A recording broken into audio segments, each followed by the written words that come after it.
தண்ணி இல்ல, குடிக்க தண்ணி இல்ல, காலகாலமா அப்படிதான் இருக்கு. நம்ம ஆட்சிக்கு வந்தோம்னா இதெல்லாம் சரி செய்து தூர்வாரி அகலப்படுத்தி இன்னும் புதிதாக ஏரி குளங்கள், பெரிய ஏரி குளங்களை உருவாக்கணும். இதெல்லாம் திட்டங்கள், எவ்வளவு திட்டங்கள் இருக்கு நீர் மேலாண்மைக்கு இருக்கு.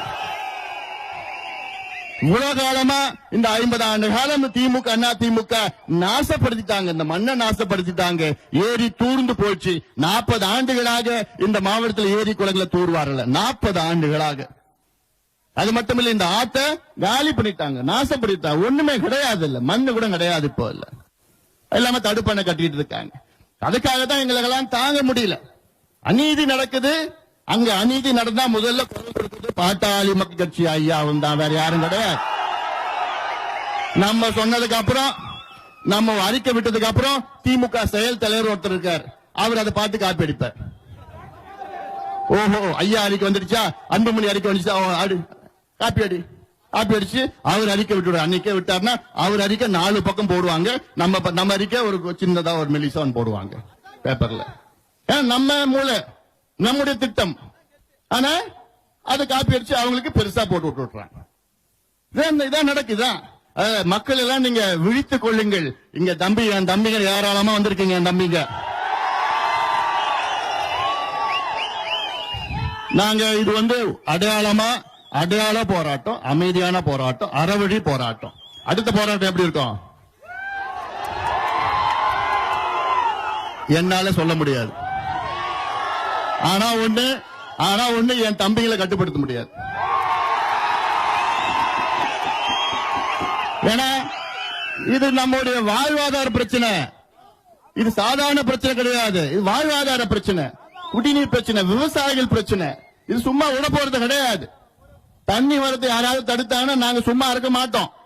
அதனால இதை உடனடியாக தமிழக அரசு சட்ட ரீதியாக அணுக வேண்டும், அரசியல் ரீதியாக அணுக வேண்டும், மத்திய அரசுக்கு அழுத்தம் கொடுக்க வேண்டும். ஆந்திர அரசு போய் கேளுங்க, கொள்ளுங்க.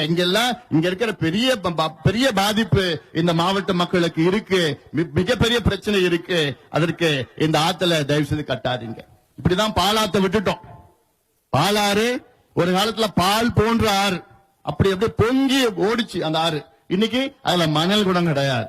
காரணம், 50 ஆண்டு காலம் இந்த கொள்ளக்காரங்க, திமுக அண்ணா திமுக 2 கொள்ளக்காரங்க தமிழ்நாட்டை ஆண்டு சுரண்டிட்டாங்க, நாசப்படுத்திட்டாங்க. இப்படி இன்னும் இவங்க ஆண்டாங்கன்னா ஒட்டுமொத்த தமிழ்நாட்டை முடிச்சிடுவாங்க. அதுதான் என்னுடைய கவலையே. ஏதோ பாட்டாளி நாங்க ஆட்சிக்கு வரணும், நான் முதலமைச்சர் வரணும், பதவிக்கு வரணும்னா உறுதியா எனக்கு ஆசை கிடையாது. என்னுடைய ஆசை தமிழ்நாட்டை காப்பாற்றணும், இந்த கொள்ளக்காரங்கிட்ட இருந்து தமிழ்நாட்டை காப்பாற்றணும், மீட்டெடுக்க வேண்டும். தமிழ்நாட்டை மீட்டெடுத்து தமிழ்நாட்டுடைய உரிமைகளை மீட்டெடுக்க வேண்டும். தமிழ்நாட்டுக்கு நல்ல திட்டங்கள் கொண்டு வர வேண்டும். தமிழ்நாட்டில் வாழ்வாதாரங்களை பாதுகாக்க வேண்டும். நீர் மேலாண்மை, வாட்டர் மேனேஜ்மெண்ட் அப்படின்னா என்னன்னு இந்த 2 கட்சிக்கு தெரியுமா? எடப்பாடி பழனிசாமி கிட்ட போயிட்டு நீர் மேலாண்மைன்னா எவ்வளவு கமிஷன் வரும்னு கேட்பாரு. அது தெரியாது, அவருக்கு தெரிஞ்சதுதான் கமிஷன். அப்படி வாழ்ந்துட்டார் அவர். அவங்க தலைவி அப்படிதான் வளர்த்துட்டாங்க. இவங்க எல்லாம் கமிஷன் ஏஜென்ட் தான். எவ்வளவு இப்படிதான் நடந்துட்டு இருக்கு. இல்ல திமுக செயல் தலைவர்கிட்ட போய் நீர் மேலாண்மைன்னா அவருக்கும் தெரியாது. இப்பதான் ஏதோ கொஞ்சம் கலர் சட்டை எல்லாம் போட்டுக்கிட்டு கையில மண்வட்டி எடுத்துட்டு போஸ்ட் கொடுத்துட்டு இருக்காரு அங்கங்க. நான் கேட்கிறேன், 50 ஆண்டு காலம் 2 பேரும் ஆண்டுங்க, இவ்வளவு காலமா என்ன பண்ணீங்க தமிழ்நாட்டுக்கு? எங்க கிட்ட பாடம் எடுத்துக்குங்க. நீர் மேலாண்மைனா என்னன்னு திராவிட கட்சிகள் எங்க கிட்ட பாடம் கத்துக்குங்க. நாங்க கத்துக் கொடுக்கிறோம் உங்களுக்கு என்ன நீர் மேலாண்மை. ஒவ்வொரு பகுதியில், ஒவ்வொரு மீன்பிடி பகுதி எவ்வளவு இருக்கு, water table, water shed, water management எல்லாம் ஒவ்வொன்றுத்துக்கும் ஒவ்வொரு பகுதியில் இருக்கு. இதெல்லாம் அதை பாதுகாக்கணும். அதே நம்ம என்ன நான் சொல்லியிருக்கேன்ல, 380 டிஎம்சி தண்ணி மழை இருக்கு. ஆனா நமக்கு கொள்ளளவு 56 டிஎம்சி தான் கொள்ளளவே இருக்கு. மீதி 325 டிஎம்சி தண்ணி கடலுக்கு போயிட்டு இருக்கு வருஷம். இது சாதாரண ஆண்டு, சாதாரண மழை ஆண்டு. வெள்ளம் எல்லாம் இன்னும் அதிகமா போயிட்டு இருக்கு. அப்போ என்னதான் பண்ணிட்டு இருந்தாங்க 50 வருஷமா இவங்க எல்லாம்? அதனாலதான் இன்னைக்கு நமக்கு மிகப்பெரிய பாதிப்பு. பாலார் சொல்லிட்டு இருந்த பாலார் கர்நாடகால கொல்லி ஹில்ஸ் இருக்காங்க. அங்க இருந்து ஆறு பாலாறு கர்நாடகால 93 கிலோமீட்டர் கர்நாடகால ஓடுது. அந்த 93 கிலோமீட்டர்ல 18 தடுப்பணைகள் கர்நாடகா கட்டி இருக்கிறான்.